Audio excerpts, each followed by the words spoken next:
So Capital Supremacy has been out for a week now in Battlefront 2, and while it's very enjoyable, there are some things that definitely need to be changed, so today we're going to be going through 5. I would say the first 3 are definitely things that could be done with the current version of Capital Supremacy, and then the final 2 would be things probably added later down the line.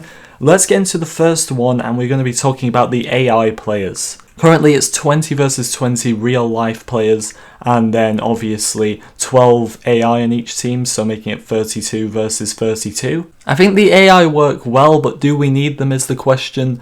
I would say a mode like this, from what I've played of it so far, would work better with 32 in real life players versus another 32 in real life players. Maybe you could still have the AI and add it on, and then you could have, like, I don't know, maybe 40 versus 40. Maybe that would be too much, but I've seen a lot of people asking for the 32 versus 32, and judging by how this mode plays out, I don't know why they didn't add this in the first place. It does seem ideal for this many players in one game. And we're going to move on to our second point, which concerns the LAAT gunship, or the Separatist droid ship as well, which is in the game, depending on which side you're on. So when you've completed that first phase and you've captured the command posts and everything like that, you have to board the gunships to move up to, obviously, the cruisers in the sky. And a nice little addition would be the first player that actually boards the gunship actually gets to pilot you up there, so they get to fly the ship themselves manually up to the capital ship. And I know there's always the risk with something like this that the player could troll in game, but if you set boundaries, that can restrict it. And also, if it's the first player reaching the gunship, the vast majority of the time that's going to mean that that player is pretty good, they're pretty skilled, and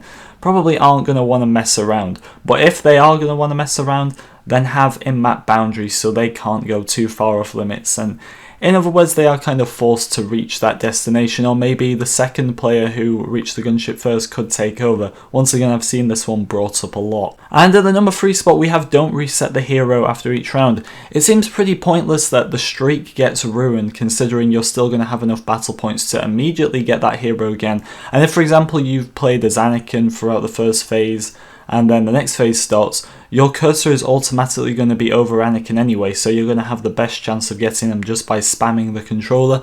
I don't see what the point of that is. Fair enough if you're not going to have enough battle points to get Anakin again, but you're always going to have enough to get that hero again in the second phase. So why take the hero away and ruin the streak? Yes, the streak still counts on the scoreboard, but on screen, when you're currently getting those kills, it's not going to show up, it's just going to start over. And these next 2, probably down the line, like I said, the first one is all prequel maps needed, so I would say Camino, Naboo, Kashyyyk, and the other Geonosis map from Galactic Assault all should have an equal chance of being added to Capital Supremacy. Because the new reinforcements for the Infiltrator class are only for Clone Wars right now, it would be difficult for this mode to come to the original trilogy and sequels. I personally think that would be the best option to do it for all trilogies, but considering it's taken them like a year to just put it on one map, then I don't have much faith for the other trilogies, to be honest, so I would at least say focus on the prequels where you know it's possible because the reinforcements are there. And the final change is ground to space combat. I suppose this goes in a bit with number 2, but it's very unfortunate that there is no ground to space. Yes, there's a lot more freedom in this mode to capture what objective you feel necessary, so if you want to go for certain command posts and another guy wants to go for another command post, you can do that, but why not have it so you can have some players fighting on the ground at the same given time that some players are fighting in the sky, maybe aboard the Separatist dreadnought. And then at any given point you can get inside a starfighter and fly back down, or get inside the gunships once again, so they don't have to start making other vehicles playable like that. This just seems like the biggest missed opportunity, and while the cutscenes look good in this game,